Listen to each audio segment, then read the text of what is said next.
আসসালামু আলাইকুম, কেমন আছেন সবাই? সবাইকে ঈদুল আজহার শুভেচ্ছা, ঈদ মোবারক।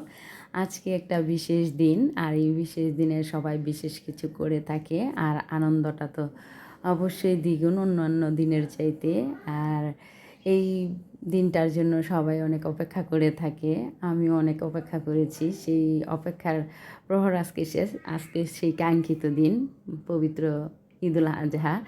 আমার বাচ্চারা যখন থেকে বুঝতে শিখেছে বা ওরা বুঝে ঈদের আনন্দটা কী, ওদের আনন্দের সাথে যেন আমার আনন্দটাও দ্বিগুণ। ওরা আজকে 4 দিন যাবৎ গরু আসার পর থেকে হৈ হুল্লোড় শুরু করে দিয়েছে। উপর থেকে নিয়ে সারাক্ষণই নিচে চলে যাচ্ছে, গরুকে ঘাস দিচ্ছে, এই করছে সেই করছে, অনেক কিছু করছে। ওদের আনন্দটা অনেক ভালো লাগে। আর আশেপাশের যত ছেলে মেয়ে ছোট বাচ্চারা, বিশেষ করে ওরাই বেশি আনন্দটা করে। সারা রাত কালকে পটকা ফাটিয়েছে, আমার ছেলেরাও পটকা এনেছে, ফাটিয়েছে কয়েকটা।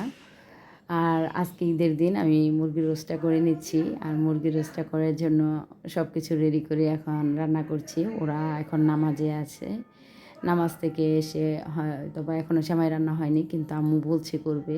সকাল সকাল রোস্টটা হয়ে যাচ্ছে, আমি এই রোস্টের পরে এই সেমাইটা রান্না হবে। তো রোস্টটা আমার একেবারে শেষ পর্যায়ে রান্না করা কমপ্লিট। ভালো থাকবেন সবাই, সুস্থ থাকবেন, আমাদের জন্য দোয়া করবেন। আল্লাহ হাফেজ।